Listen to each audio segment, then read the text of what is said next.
You're at a party full of fashion hipsters and one person tells you they're wearing Raf for Dior. What does that mean? There are only two options. One, they're trying to name drop, and two, they're trying to tell you that they care more about designers than brands. Today we're looking at how shifts in cultural perception have changed the fashion landscape completely, and why in some cases hiring a new designer is seen as a vital rescue operation for a brand's identity and success. Hello, welcome back to my huge channel, everyone. This is tubavalon, and on this channel we're decrypting fashion theories and design. To understand what's changed in fashion and why names like Raf Simons are more powerful than the brands they worked for, we need to go back a bit. In the 1990s and early 2000s, fashion was built around the brand name.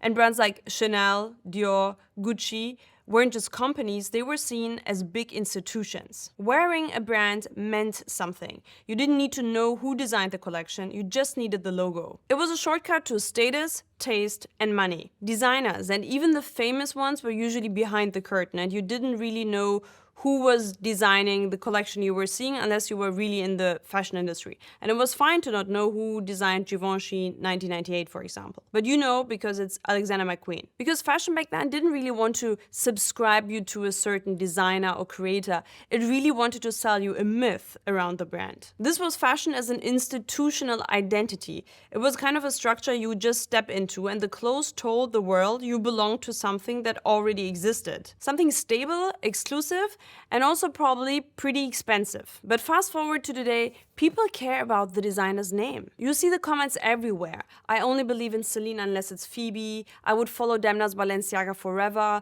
or Raf Simons made Dior actually wearable. And the question is, what changed our perception into believing that a designer's name is valued more than just a logo? In this video, we're going to analyze that shift and see that it's not only a trend that is happening currently, but is part of a bigger cultural transformation. And to understand that, we will have to look at some sociological theories that kind of support my thesis here. First, there's something called symbolic interactionism, which perfectly explains what's happening right now. A theory rooted in the early 20th century, it's a work of George Herbert Mead, especially in his book Mind, Self, and Society, which was published in 1934 and later developed by his student Herbert Blumer. Mead explained how our sense of self and meaning is completely dependent on the social interactions around us, which means that it's not really something fixed and we're just born a certain way and just like certain things, but it's really dependent on how we relate to certain things and how these social interactions influence us in the end. And when we think about this new kind of self, there's actually another interesting term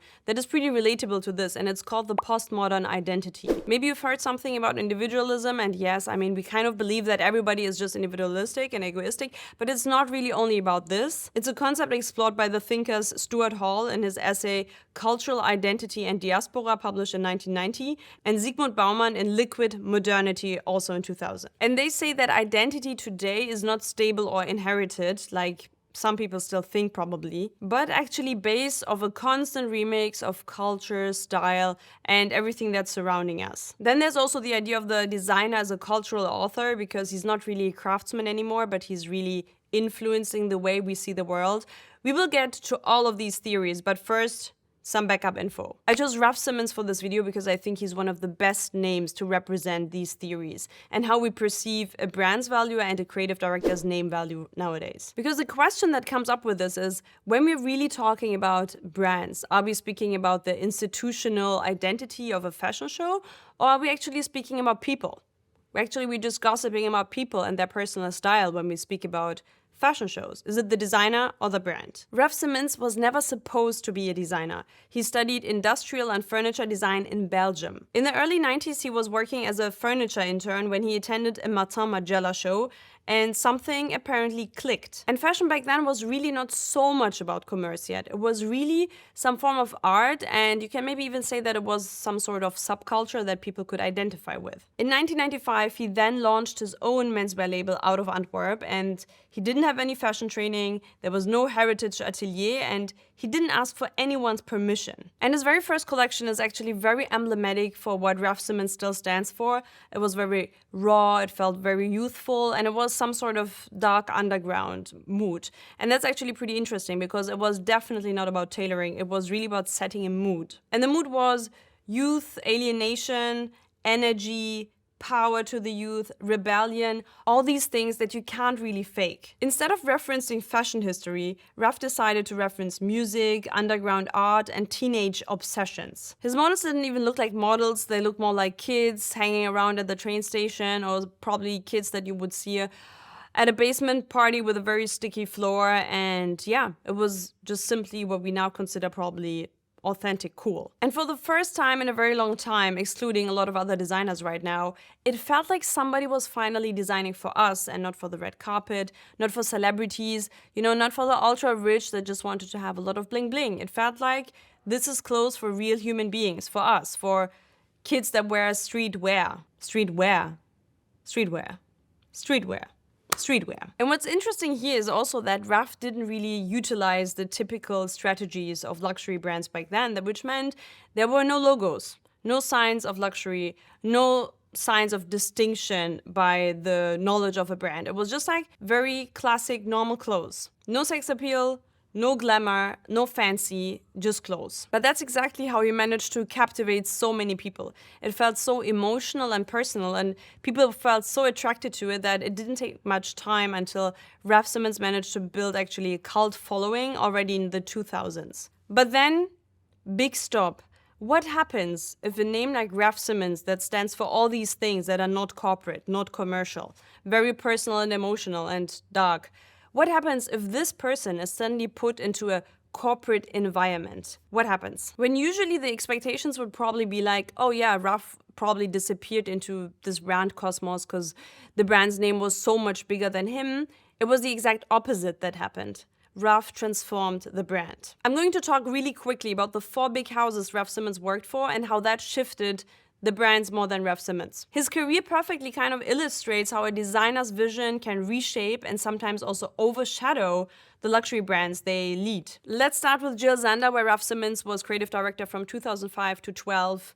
One of my favorite eras of Raf Simons. Before Raf, there was Jil Sander, who was, of course, well known for her ultra-minimalistic and sleek and very architectural aesthetic, and very much about the purity and restraint in a cultural and also physical sense. Raf actually kept a lot of that minimalism and just infused a lot of new emotional energy into the brand that we saw in form of colors, youthfulness, and also rebellion. He introduced the bold prints, the unexpected colors, the palettes, and a very strong narrative around what modern youth should actually stand for. The brand shifted slightly from minimalistic elegance to a new form of intellectual coolness. It felt a bit more edgy and youthful and kind of like the new set of time. And critics and fans very quickly started to call his era Raf's Jil Sander. This is a widely accepted form of how a single creative director shifts a brand's identity and influence. In 2012, Raf jumps to Dior, a house that fully stands for tradition, heritage, and femininity. And here Raf Simons broke with the usual codes of Dior. And for example, instead of classic couture opulence, he decided to go more for streetwear influences, youth culture, and a lot more conceptual art references. Oversized silhouettes mixed with elegant tailoring, graphic prints paired with haute couture embroidery. Everything was suddenly possible at Dior. And suddenly, his vision felt so much more relevant to the younger audience that was craving authenticity and a tiny bit of edge as well. There was still in this whole pot of femininity and tradition and heritage that is so beautiful about the brand as well. But also, it is not modern. It's not a futuristic approach of a brand. And that's what Raf Simons added to it. Coming to Calvin Klein. Raf took over as the chief creative officer in 2016, and Calvin Klein was pretty much struggling to maintain its cool factor and cultural relevance. All these things that we now Calvin Klein now kind of for again, that didn't exist for a long time in the 2000s. And Raf Simons' appointment was probably the best thing ever that ever happened to Calvin Klein. And I feel like it will take a lot of time until something changes here, but this tenure was way too short. It's one of his best eras ever. Check the Grailed and Stockers prices. It's the best time ever of Raf Simons. Because he just didn't only update the brand, he just rewrote the whole narrative. There was no Calvin Klein story before. And I'm not speaking about the 90s, where the minimal chic of Calvin Klein was relevant. That was dead in 2010. He completely invented a new story, and that's only something he managed with his talent of creating story and design. He introduced new provocative campaigns and collaborations with musicians and artists, and really embraced inclusivity and diversity in bold new ways that the brand really wasn't aware of before. And his collections blended minimalism with a lot of powerful cultural statements, mirroring today's complex youth culture. And the industry, we're not gonna lie, probably cared more about Calvin Klein because of Raf Simons and not because of the brand Calvin Klein. And even though he introduced a lot of political statements in that collection as well, which was very interesting, that was kind of also the reason he had to leave the brand. But that's a different story. And finally, Raf Simons enters home in 2020. He is the new co-creative director of the house Prada, together with Miuccia Prada, which means Mami and Papi are together. And it's probably one of the most dynamic design partnerships fashion has ever seen. And I'm not exaggerating, ever seen. Prada, known for its intellectual and sometimes eccentric design, gained a lot of fresh energy with Raf's references to youth culture and music and contemporary arts again. His influence definitely turned Prada into a sharper and more accessible brand without losing their signature sophistication that the brand always has. Across all these 4 houses that Raf Simons worked for, he didn't just add on design, he completely reshaped how the brand is being perceived until this day. The designer's name started growing so much into the brand's identity itself that it kind of started a new fascination that was going away from the logos and going back to narrative told by the designer themselves. That's why it's more than normal to hear something like Raf's Jil Sander, Raf's Calvin Klein, because the identity of the designers have shifted brands so much that you really need to know what creative director somebody is talking about to understand about what artistic vision they're really speaking of. And also because they're kind of rated higher than the brand's identity by itself. It's kind of just like a shell, and the creative director is something that is injecting soul to those brands. And this is stronger than ever before, and that's why we care so much about something like creative director shifts that we have currently in fashion. September will be with like 10 new creative directors, and why is everybody so raging about this? Why do we even care about this? It's the same brands that we know for 50 years, but it's changing because we care more about the narrative told by the designer than the brand itself. Coming to the analytical part of this video to understand what does it actually mean that we say this though. Of course, we know that, hey, this is just more my style. That's why I call it Raf's Jil Sander, because that's my era. That's why I care about it. But why do we care about it? Why has this shifted and why wasn't it like this 30 years ago? And to understand this, we need to zoom out again a bit out of history and have a wider look at how we perceive identity, authorship, and meaning every day. And let's start with symbolic interactionism because I think it's actually the most interesting one, or definitely the one that supports me the most. So this theory was developed by George Herbert Mead and Herbert Blumer. And the idea here is actually pretty simple and just very powerful as well. The meaning isn't built into things, it's made through how we interact with them. So a logo, a fashion house, a pair of shoes, nothing has meaning except for the meaning that is being created by the interaction people have with that product. It's the way people talk about it, wear it, and they have emotionally connected to it, which gives meaning to it. So when people say Raf's Dior, they're doing actually more than just remembering that era at Dior and that aesthetic. They're connecting his version of the brand, the story they lived through, the identity they chose to attach to. So at its core, this theory argues that reality is just socially constructed, and that is, things don't have inherent meanings. Instead, we assign meaning through our interactions and language and shared interpretations. And it's up to you how much you are influenced by this kind of thing. It might also be that you are not influenced by that social interaction that created meaning for a certain object. Like, let's say a handbag that is seen on the runway, okay? Like, we see this runway, or we see a Birkin bag. Let's take a Birkin bag. So symbolic interactionism says that piece just needs some social interaction around it, okay? That's a conversation. Somebody is telling you, did you see that new Birkin on the runway? Then there is media representations, okay? We have magazines, we go to the store, we check them, it's on the cover, I don't know, it's the cover picture. We have media buzz, another interaction. Then there's the personal experience, okay? Then just seeing somebody wear it and kind of having the goal to get this Birkin bag and thinking, hey, it's a great idea, I should aspire to have a bag. So value and meaning of every product, according to social interactionism, is social. All the value that any product has is also dependent on its social value. That's why one person really aspires to have a Birkin bag and another person just sees it as a fake status symbol, which has other issues behind it. That's because the social interactionism says every item is dependent on the social interactions, the culture and context you personally have with that item. Okay, that context creates the value for you for that piece. That's why one person pays 10K for a product and another person just wouldn't pay more than 10 euros for it. It's dependent on you. So when we're doing the same with Raf's Dior, for example, there happens a bit more than just liking Raf's Dior. So there's first invoking a cultural moment to a brand, which is Raf Simons bringing modernity and minimalism to Dior. Then you're expressing your personal identity, which is, oh, I connected so much with Raf Simons at Dior. That's amazing. And then you're starting to use Raf Simons items to showcase your taste, your personal taste, your knowledge, how you want to identify with a certain group or subculture.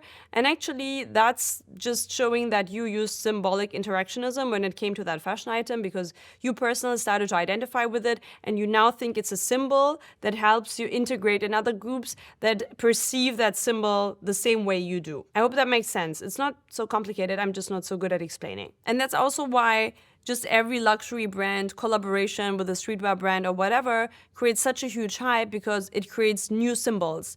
It needs new identification. What does it stand for that there is a Tiffany Dior sneaker? I think there was one, I'm not 100% sure, but like any crazy weird collaboration creates such a huge shift in the understanding of that symbol that it used to stand for, that there's always a hype around it, which is natural and predictable. And this actually explains really well why we need to use also the term postmodern identity when we talk about this, for this to make sense, which is a defined term coming from the cultural theorist Stuart Hall and Zygmunt Bauman. And they both say that postmodern era identity has nothing to do with fixed or inherited features anymore. And honestly, I'm not always sure about this. Sometimes I still feel like people think identity is still like something inherited, or like, you know, there's still people that believe that, but that's also because they have no culture. Yeah, that's why. So identity used to be something that was more assigned. It was coming from gender roles, from your family background, from what you inherited, like financially, your DNA, all these things. And now it is something you kind of choose. You can choose your identity today. And I know there are a lot of theories that say, okay, how dependent we are on all these inherited things as well. But to understand my fashion theory right now, we don't need to talk about this, okay? Like, we cannot talk about all sociological theories. We need to keep it tight, guys, to make it quick.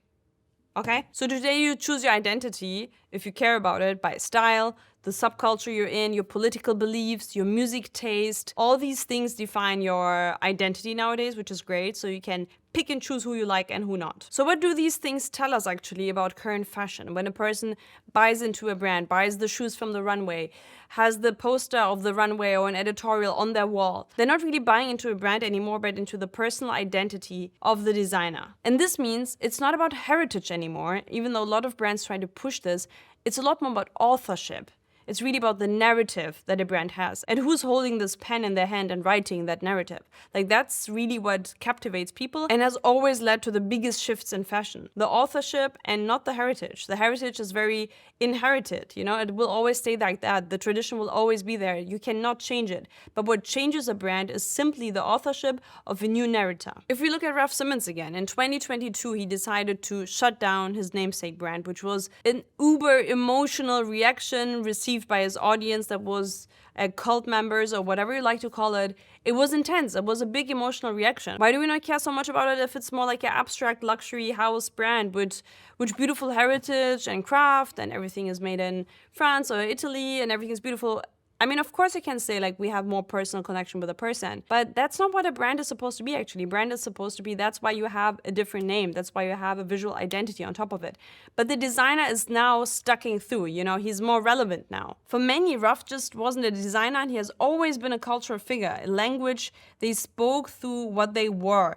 And this didn't exist anymore when suddenly the brand was gone, so the language was gone. And when a designer steps back from this, it really reduces some sort of also the communication people used to have. But what this all is leading to is that there are now big shifts in fashion happening. And we see that if we look at the Fashion Week calendar, when we look at the new emerging names, something is shifting. We see more namesake brands. We see more emerging designers that are really pushing forward with their vision and that are not even interested in working for a big house anymore. They might never run Dior or Prada, and they also probably don't want it, because maybe the future of fashion isn't about replacing the old institutions, but making space for something more open and more personal and more responsive to the people. Fashion has always reflected what the people had on their mind, and today it's still doing that, which means it's fast, and it's personal. And that's why we connect more with people than brands. It's just more personal. So in essence, I don't want to call us followers, but actually, if you're really into fashion and if you're really emotionally and maybe also physically involved in this, because it does some physical damage sometimes, you're actually also following a person. You're following into the idea that person created, and that's kind of the beauty of it, and I think that's a beautiful development that we experience in fashion right now. It's great to have good big brands that stand for something. I think it's very important to have, if it's a meaningful representation, to have a big name where a lot of people that are completely different can identify with. But I think the add-on personality is even better. And if this resonated with you, share this video with somebody who still calls Jil Sander Raf's Jil Sander. And don't forget to join the Patreon to have access to the Discord community where we have tons of conversations every day about things like missing socks and also fashion analyses, and you can technically also meet them. We are tons of people all over the world. It's the most beautiful and healthy fashion space, which is hard to curate, but I guess that's my personal influence as well, but also the influence of all the people there that make it the most beautiful place on earth. I love this place. It's my favorite app in the world. Join the Patreon, see more videos. I have like 50 videos where we talk about have interviews with interesting business people, where we have talks analyzing the shows, and I have like around 40, 50 videos already there. So if you do like this kind of work that I do here, you might also like the Patreon and also the Discord access, because that's so beautiful and personal, and I don't have a big brand name yet, so that makes sense for you. See you to the next one. Bye.